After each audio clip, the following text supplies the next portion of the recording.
नमस्कार, मैं हूं अजय प्रकाश और आप देख रहे हैं जनज्वार। दिल्ली पुलिस को नया कमिश्नर मिल गया है। दिल्ली राज्य को नया कमिश्नर मिल गया है। राकेश अस्थाना को कल दिल्ली पुलिस का नया पुलिस कमिश्नर बनाया गया। वैसे तो किसी के प्रमोशन से या नए पद मिलने से कोई ऐतराज नहीं होना चाहिए था, लेकिन जो राकेश अस्थाना का इतिहास है, खासकर जो उनका करियर है पुलिस की व्यवस्था में, वह करियर बहुत लंबा है और वह करियर इस कदर है कि वह भाजपा के आईपीएस ज्यादा लगते हैं और भारत सरकार के कम। ऐसा इसलिए कहा जाता है क्योंकि जब से वह आए हैं, एक तो राजस्थान, माफ करिए, गुजरात काडर के आईपीएस हैं। दूसरा ये है कि प्रधानमंत्री मोदी और अमित शाह से उनकी तिकड़ी बहुत पुरानी है। और सवाल इसलिए उठ रहा है कि जिस आदमी की नौकरी का सिर्फ 4 दिन बाकी था, उस आदमी को दिल्ली का नया पुलिस कमिश्नर बनाने की ऐसी क्या मजबूरी थी, खासकर दिल्ली जैसे राज्य में जहां की एक से बढ़कर एक पुलिस अधिकारी मौजूद है। माना जाता है कि दिल्ली पुलिस देश की सबसे सक्षम और सजग पुलिस है। हमारे साथ बातचीत के लिए 2 मेहमान जुड़े हुए हैं। हमारे साथ वरिष्ठ आईपीएस अधिकारी एसआर दारापुरी हैं और हमारे साथ विकास नारायण राय हैं। विकास जी वीडियो में दिखाई नहीं दे रहे हैं, संभवतः कुछ दिक्कत है। बातचीत की हम शुरुआत करते हैं। दारापुरी सर, आप जानते होंगे राकेश अस्थाना को, आप लोग भी उसी डिपार्टमेंट महकमे से आते हैं, आईपीएस एसोसिएशन है यहाँ। ऐसी क्या खासियत है कि राकेश अस्थाना को दिल्ली का पुलिस कमिश्नर बनाया गया, जबकि दिल्ली में तमाम वरिष्ठ अधिकारी रहे होंगे? देखिए, ऐसा है, वर्तमान में जो हमारी सरकार है, जो स्टेट है, उसकी जो नेचर है, उसके लिए उसको उसी प्रकार के अफसर चाहिए जो उनकी सही और गलत बात को करने को तैयार हो। और इसके लिए जो अस्थाना है वो गुजरात में ऑलरेडी टेस्टेड एंड ट्रस्टेड है और कहा जाता है कि वो मोदी जी और अमित शाह जी के, हाँ, टेस्टेड एंड ट्रस्टेड दोनों चीजें हैं। तो वो मोदी जी के और अमित शाह के बहुत करीबी रहे हैं और गुजरात में जो कुछ हुआ था 2002 में हुआ था, उसमें अस्थाना की एक बहुत बड़ी भूमिका थी। वहां जो कुछ भी हुआ, जो कत्लेआम हुआ, उसमें बहुत बड़ी भूमिका थी। और उसके बाद फिर वो सीबीआई में लाए गए। तो सीबीआई में जैसा हम जानते हैं कि उनके खिलाफ भ्रष्टाचार का मामला, जो तत्कालीन जो सीबीआई डायरेक्टर थे मिस्टर वर्मा, वो शुरू करने वाले थे, उन्होंने लगभग शुरू कर दिया था, तो रातों रात तख्ता पलट किया गया। अब ये मैं 32 साल रहा, विकास भी इसमें रहे हैं, कितने साल रहे हैं, हमने आज तक नहीं देखा कि किसी दफ्तर का जो चार्ज है जो इस प्रकार से रात में घेर के मतलब जो है वो बदलवाया जाए। इसका मतलब कोई बहुत बड़ा मामला था और अस्थाना का भी मामला उसी में था, बाकी तो जो कुछ रहा सो रहा होगा। तो अब अस्थाना जी टेस्टेड एंड ट्रस्टेड है उनके। और जो दिल्ली की स्थिति है, दिल्ली की जो पुलिस है, इसमें मैं समझता हूं कि गलत काम करने में उसका कोई सानी नहीं है। जो चाहे ये जो सीए एनआरसी वाले के बाद जो दंगे हुए या उससे पहले भी जो इस प्रकार की जितनी बातें हुई हैं, उसमें पुलिस द्वारा, दिल्ली पुलिस द्वारा मतलब गैर कानूनी काम बहुत धड़ल्ले से किए गए। इस प्रकार लोगों को मतलब रोपिन किया गया, उनको फंसाया गया। और ये सब देखते हुए अब जैसे दिल्ली पुलिस की अब तक की इमेज है और जैसा कार्यकलाप है, इसको देखते हुए ऐसे ही अफसर की जरूरत थी। और इसीलिए मैं समझता हूं कि इनको अस्थाना को इसीलिए लाया गया कि वो दिल्ली पुलिस की जो जरूरत है, जो पिछले समय से स्थापित हुआ है कि दिल्ली पुलिस किस प्रकार से काम करती है, उसको आगे बढ़ाने के लिए अस्थाना जो है वो वर्तमान में सबसे योग्य अधिकारी लगते हैं। और इसीलिए उस काडर के लोगों को मतलब छोड़ के दिल्ली का जो काडर है उसमें एक से एक, जैसा आपने बताया, अधिकारी है। और वहां तो खैर बाहर से भी अधिकारियों की तैनाती की जा सकती है, परंतु अस्थाना की वहां पर नियुक्ति किए जाने का विशेष मकसद है। और वो जो दमन का एजेंडा है, अपने विरोधियों को दबाने का एजेंडा है, झूठे केस बनाने का एजेंडा है, कानून को तोड़ने का एजेंडा है दिल्ली पुलिस का, वो उसके लिए सबसे योग्य अधिकारी मैं समझता हूं कि उनको समझा गया है, इसीलिए उसकी नियुक्ति जो है वो दिल्ली पुलिस कमिश्नर के तौर पर की गई है। जी, अच्छा चलिए इस बात को हम और समझेंगे कि राकेश अस्थाना की नियुक्ति दिल्ली पुलिस कमिश्नर के तौर पर तब की गई है जबकि सिर्फ उनके पास 4 दिन बचा है, उन्हें 1 साल का एक्सटेंशन दिया। यह सवाल हम इसलिए उठा रहे हैं क्योंकि 1984 बैच के राकेश अस्थाना आईपीएस और जब से वो आईपीएस बने हैं उनका जो पहला मामला सबसे पहले चर्चा में आया था वह लालू प्रसाद को लेकर था, जब लालू प्रसाद मुख्यमंत्री थे और चारा घोटाले की चर्चा थी। उस समय पहली बार चर्चा में आए, तब से 2002 के दंगों की चर्चा और फिर जैसा कि एसआर दारापुरी साहब गिना रहे थे, वह भी पूर्व आईपीएस अधिकारी है और वो बता रहे थे कि सीबीआई जब ये स्पेशल डायरेक्टर थे और उस दौरान एकाएक एक भुतहा सीन हुआ जिसमें रातों रात खेल हो गया। उस खेल का रहस्य क्या था वह दावे के साथ तो हम सब नहीं कह सकते, लेकिन कुछ न कुछ खेल था। आइए हम जानते हैं, वरिष्ठ आईपीएस अधिकारी हमारे साथ जुड़े हैं, वीएन राय हैं। राय साहब, हमें ये आप बताएं कि आपको क्या लगता है कि ऐसी क्या कमी हो गई बाकी देश के आईपीएस अधिकारियों में जो कि एक ऐसे अधिकारी को लाया गया जो कि सिर्फ 4 दिन नौकरी बची थी? क्या यह एक कानून सम्मत बात है?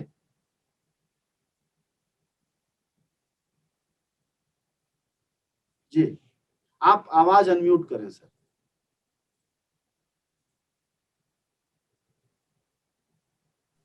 जी, ठीक हो गया। 2 पॉइंट्स इन्वॉल्व हैं। एक तो कॉम्प्लिसिट पुलिसिंग का है कि पुलिसिंग की मिली भगत से पुलिस और पॉलिटिशियन नेक्सस जो है, जिसकी तरफ इशारा किया था सीजीआई ने भी अपने एक भाषण में, अभी हाल के जो काफी कोट भी हुआ, जिसमें उन्होंने कहा कि भाई रूल बाय लॉ नहीं बल्कि रूल ऑफ लॉ नहीं बल्कि रूल बाय लॉ जो है वो हम आजकल देखने को मिल रहा है। मतलब कानून का शासन नहीं बल्कि कानून के द्वारा शासन जो है किया जा रहा है, और बल्कि कुछ लोग उसको ये भी कहते हैं कि जो आपके पॉलिटिशियन बॉसेस हैं उनके द्वारा उनका शासन जो है पुलिस लागू करती है।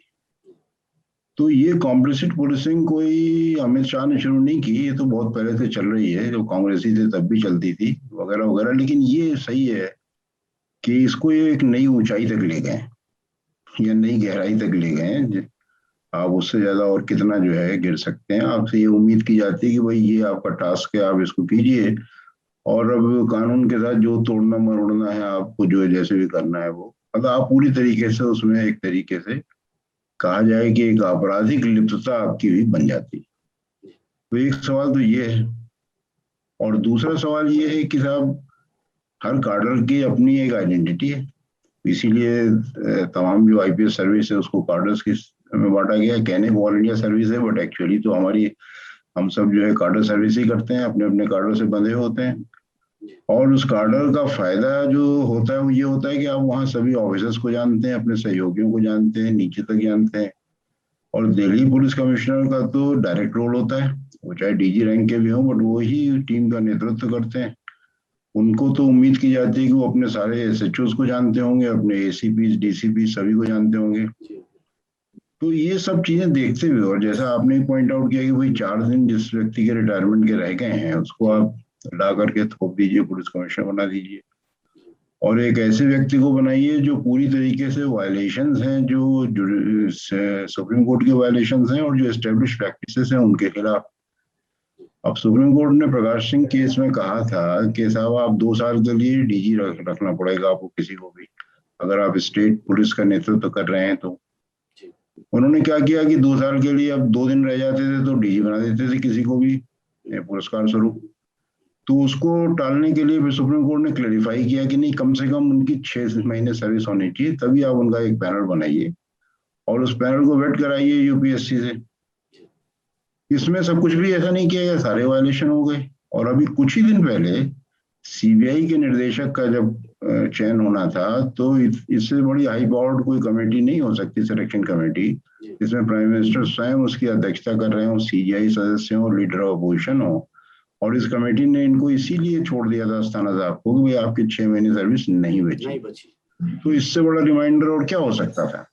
लेकिन इस सब के बावजूद अगर इनको लगाया गया है तो जाहिर है कि ये चीजें जो है वो कुछ ना कुछ एक तरीके इशारा करते हैं कॉम्प्लिसिट पुलिसिंग की तरफ कि भाई ये व्यक्ति हमारी बातों को या इनके नेतृत्व में हमारी बातें जो है वो पूरी तरीके से लागू की जाएंगी, चाहे वो गलत हो या सही हो।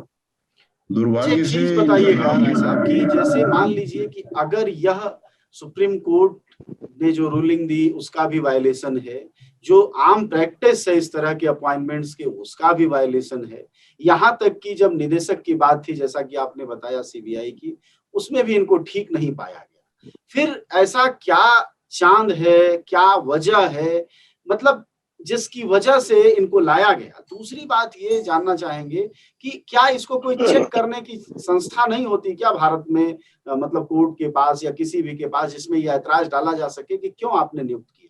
ऐसी कोई बात दिखाई नहीं दे रही है कल से अब तक, न मीडिया में न कहीं और। फाइनल अपीलिंग अथॉरिटी तो एमएचए ही है, कार्डर कंट्रोलिंग अथॉरिटी आईपीएस ऑफिसर्स की तो एमएचए ही होता है। एमएचए स्वयं ही ये बदमाशी कर रहा है, तो आप किसको अपील करेंगे? अब तो ये है कि आपको जुडिशरी में जाना पड़ेगा, कोई सुप्रीम कोर्ट जाए, सो या सुप्रीम कोर्ट सुओ मोटो अपने आप इनको नोटिस दे और एक्शन दे और इनके एक्सप्लेनेशन देखे और देख करके एक फैसला दे, लेकिन उन चीजों में बहुत टाइम लगता है। हम उस सवाल पे आते हैं कि भाई ऐसी क्या जरूरत पड़ गई होगी कि ये सब किया गया। तो हमें देखना चाहिए कि इस समय कई बहुत सी इंपॉर्टेंट गतिविधियां जो पॉलिटिकल बासेस हैं उनके लिए भी इम्पोर्टेंट है, वो दिल्ली पुलिस के द्वारा इस समय हैंडल हो रही हैं। जैसे दिल्ली राइट के केसेस हैं, दिल्ली राइट से जुड़े हुए जो आपके एनआरसी के केसेस थे, उसके दौरान जो छात्रों के द्वारा आंदोलन वगैरह हुए थे, वैसे बहुत से केस तो ऐसे हैं जो ओपन शट हैं, मतलब सूरज की रोशनी की तरह है, लेकिन आप उसको जो है अमावस की रात कह रहे हैं और मान करके आप उस पर एक्शन नहीं कर रहे हैं। इसी तरीके से आपका जो है ये पेशागस जासूसी कांड आ गया, ये भी कोई ना कोई अभी पश्चिम बंगाल की मुख्यमंत्री ममता बनर्जी ने एक जुडिशियल कमीशन की बात की है, कोई और भी कर सकता है। जुडिशियल कमीशन की अगर फाइंडिंग होगी तो फाइंडिंग के बाद जो है उसकी फॉलोअप भी होंगे, अगर फॉलोअप करने का किसी पॉलिटिकल उसमें दम होगा तो वो फॉलोअप भी करेंगे, एफआईआर भी रजिस्टर कर सकते हैं वगैरह वगैरह, वो भी एक तरीके से ओपन शट केस ही है। इसी तरीके से आपके जो ये किसान आंदोलन इतना बड़ा बैठा हुआ है दिल्ली के बॉर्डर्स पे चारों तरफ, और इस किसान आंदोलन को सरकार की नियत तो नहीं अभी तक कहीं सामने आ रही कि वो उनकी बातों को मानेंगे या कोई ये स्टेलमेंट टूटेगा। तो कल को अगर इनके साथ जबरदस्ती करनी हो, और जबरदस्ती भी आपने देखा कि वो एक तरफा ही होती है, आप केसेस बनाते हैं उन लोगों के ऊपर जिनको आपको तंग करना होता है या जिनकी बात आपकी जो है वो से क्लैश हो रही है। तो ऐसा है कोई व्यक्ति अगर उनको ढूंढना हो कि जो बिल्कुल आंख मूंद की और सभी कुछ करते जाएं और जिनका कोई और लोकल दूसरी तरफ या तीसरी तरफ कोई इंटरेस्ट ना हो, क्योंकि अभी जो नए पुलिस कमिश्नर लगे थे इनको चार्ज दिया गया था, मैं कल शायद वो 1 महीना भी नहीं हुआ होगा उनको लगे हुए, इसी महीने शुरू में तो लगे थे वो। तो अगर 1 महीना भी नहीं हुआ तो ऐसी क्या बात है भाई, पहले भी आपने कंसिडर करके ही किसी को चार्ज दिया होगा, वैसे तो दिया नहीं था। मिस्टर अब जो नए इनकम्बेंट है राकेश अस्थाना, वो तब भी अवेलेबल थे, तब भी इसी पोस्ट पे बीएसएफ की पोस्ट पे थे, उसी समय उनको कंसिडर किया जा सकता था। तो कोई ना कोई ये जो चीजें हैं वो सब की सब इस बात से गुथी हुई हैं जो सीजीआई ने कहा कि रूल बाय लॉ से जो है जो ये जुड़ी हुई बातें।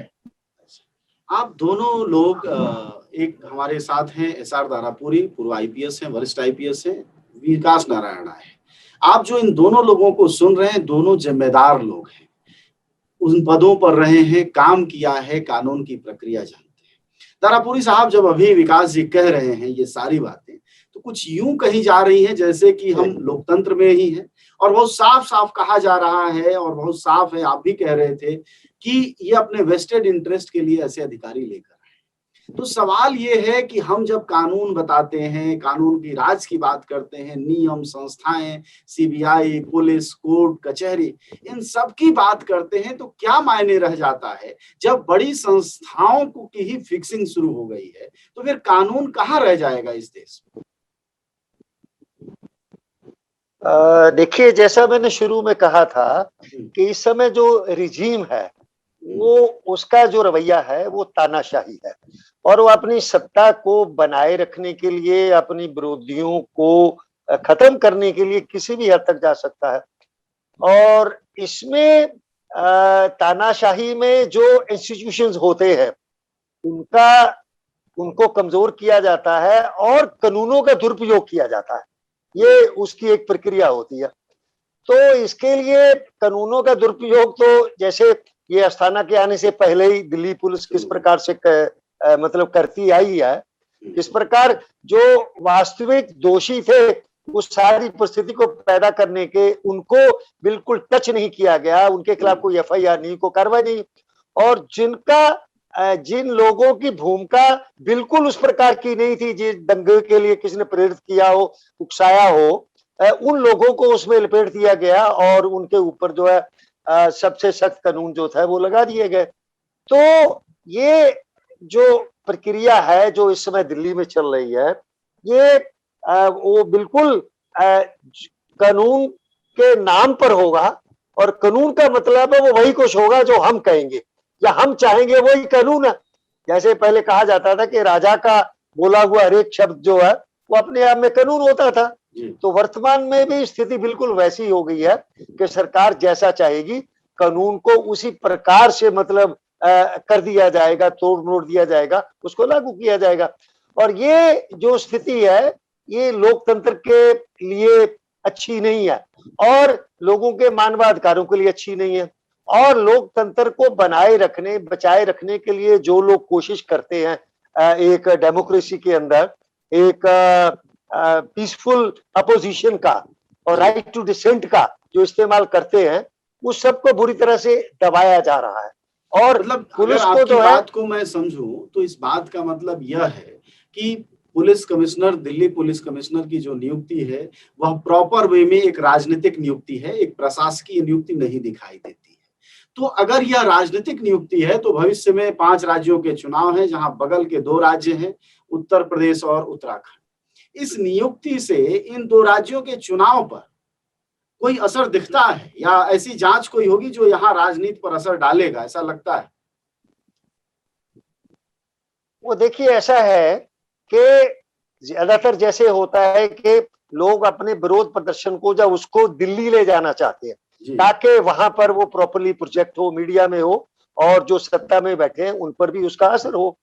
तो आप किसान आंदोलन को ले लीजिए, किसान आंदोलन 8 महीने से वहां पर है और वो आगे भी चलेगा। अब सरकार उसको फिजल आउट करने के लिए सारे हथकंडे अपना चुकी है कि थकाओ और भगाओ, ये सारा कुछ कर चुकी है। अब आगे ऐसी कोशिश की जा सकती है कि इनको यहां से हटाया जाए और इनको यहां से भगा दिया जाए और उसके लिए को बहुत बड़ा एक्शन करना पड़ेगा, बहुत प्रकार की तिकड़म करनी पड़ेगी ये जा। और फिर इस समय उत्तर प्रदेश जो है उसमें भी चुनाव होना है और उत्तर प्रदेश का जो पार्टिसिपेशन है इसमें किसान आंदोलन में, वो वेस्टर्न उत्तर प्रदेश की खास तौर से काफी मतलब तगड़ी है। अब उत्तर प्रदेश के पार्टिसिपेशन को, किसानों के उसमें हिस्सेदारी को किस प्रकार से फ्रस्ट्रेट करना है, किस प्रकार से रोकना है, वो भी एक महत्वपूर्ण बात है कि दिल्ली वाले वहां से रोकेंगे और यहाँ तो योगी जी जिस प्रकार से इस प्रकार के विरोधों को, आंदोलनों को हैंडल कर रहे हैं वो तो यहाँ करेंगे। तो अस्थाना की नियुक्ति जो है दिल्ली पुलिस में वो बहुत इसमें क्रूशियल ये समय है जो ये चुनाव का आने वाला है, उस समय उनका इस्तेमाल या उसका जो इस्तेमाल किया जाना इन लोकतांत्रिक गतिविधियों को रोके जाने के लिए वो बहुत महत्वपूर्ण है और बहुत जरूरी है। और मेरा ख्याल है इसी उद्देश्य से अस्थाना को वहां पर लाया गया कि वो वहां पर दिल्ली पर इन चीजों को किस प्रकार से कंट्रोल करेंगे, किस प्रकार से सरकार की इच्छा के मुताबिक उनको दबाएंगे। ठीक बात है, चलिए बातचीत को आगे बढ़ाते हैं और आखिरी सवाल लिए चलते हैं विकास जी के पास। विकास जी, जैसे जो कुछ भी आप दोनों लोगों की बात से जाहिर है, हम सब भी इस बात को महसूस कर रहे हैं कि इंस्टीट्यूशन जो भारत के हैं, सीबीआई है, पुलिस है, कानून व्यवस्था को कायम करने के लिए लॉ है या चुनाव आयोग, ये सब कमजोर हो रहे हैं। आप सब सामाजिक गतिविधियों से भी जुड़े हैं, कानून व्यवस्था की भी जानकारी है। अगर यह स्थिति रहती है तो आज बीजेपी है, कल को दूसरी पार्टी आएगी, लेकिन इंस्टीट्यूशन का जो यह लॉस है, यह फिर हमारे लोकतंत्र को ले कहां जाएगा? हम कहां सस्टेन करेंगे, कहां खड़े होंगे? हमारा भविष्य क्या होगा कानून व्यवस्था का? अगर यह चलन चल गया तो जो जेब में कहते हैं पुलिस है, तब तो लंगोट में पुलिस हो जाए। ठीक कह रहे हैं। सवाल ये है कि ये जो सारे इंस्टीट्यूशंस हैं जिनका आपने जिक्र किया है, ये अल्टीमेटली लोगों को देते क्या है? ये न्याय देते हैं। जी। और कानून जो है, सीजीआई ने अपने उसी वक्तव्य में ये भी कहा था उन्होंने कि साहब ये सोशल कंट्रोल पे ही अगर आप लगे रहेंगे, कानून का काम अगर खाली सामाजिक नियंत्रण रह जाएगा तो ये लोकतंत्र तो होगा नहीं। वो कानून का काम न्याय और इक्विटी, जब तक आप जस्टिस और इक्विटी को कानून में नहीं शामिल करेंगे तब तक कानून अपना जो है काम नहीं कर रहा है। तो आप ठीक कह रहे हैं कि अगर ये सारे इंस्टीट्यूशन इसी तरह कंप्रोमाइज किए जाते रहे, और अंदर से उनकी कंप्रोमाइज की डिग्री कितनी है ये हम आप नहीं जान सकते, लेकिन बाहर से जो परसेप्शन है लोगों का वो वही है जो मिस्टर दारापुरी एक्सप्रेस कर रहे थे। और अगर ये परसेप्शन लोगों का बना रहा कि इंस्टीट्यूशंस कॉम्प्रोमाइज हो गए और हमको न्याय नहीं मिल रहा है, तो फिर बहुत सी लोकतंत्र तो वास्तव में जो है बिल्कुल खोखला होता ही जाएगा, इसमें कोई शक ही नहीं है, चाहे कोई भी सरकार आती जाए। और ये ट्रेडिशन बन जाते हैं और बनने के बाद फिर एक तरह से कंपटीशन शुरू हो जाता है फेवर लेने का, तो लॉयल्टी का एक कंपटीशन शुरू हो जाता है और पुरस्कारों का एक कंपटीशन शुरू हो जाता है, और वो एक अच्छी स्थिति किसी भी हालत में नहीं है। बातचीत के लिए आप दोनों लोगों का शुक्रिया। हमारे साथ बातचीत कर रहे थे पूर्व आईपीएस अधिकारी एसआर दारापुरी और पूर्व आईपीएस अधिकारी विकास नारायण राय। हम बातचीत कर रहे थे राकेश अस्थाना दिल्ली पुलिस के नए पुलिस कमिश्नर बनाए गए हैं। उनकी नौकरी सिर्फ 4 दिन बची है, फिर किस मजबूरी में बनाए गए हैं। दोनों वक्ताओं ने बहुत साफ बताया कि क्या मजबूरियां हैं। आप भी समझ पा रहे होंगे कि असल में मजबूरी क्या है। लेकिन हमारा सवाल वही है कि अगर इस तरह से संस्थाएं नतमस्तक होती रहेंगी और इस तरह से राजनीतिक आकाओं के आगे सरेंडर करती रहेंगी, तो यकीन मानिए आज उस पार्टी है यही और कल को कोई तीसरी पार्टी है, लेकिन आखिरकार लोकतंत्र को बनाए रखने की जो ये संस्थाएं हैं अगर ध्वस्त हो जाएंगी, फिर विद्रोहों को हमारे देश में कैसे रोका जा सकेगा? फिर कैसे पुलिस इस तरह के बड़े आंदोलनों को रोक पाएगी? और फिर कानून व्यवस्था पर लोग भरोसा ही क्यों करेंगे? जाहिर तौर पर इसको जिसको संभालने की जिम्मेदारी है वही ध्वस्त करता हुआ दिखाई दे रहा है। सबसे बड़ी चिंता हमारी यही है। न गोदी मीडिया न विरोधी मीडिया, न इसकी मीडिया न उसकी मीडिया, हम हैं जनता की मीडिया जनज्वार। जनज्वार की हर खबर को जन जन तक पहुंचाने के लिए फेसबुक पेज को फॉलो करें, शेयर करें।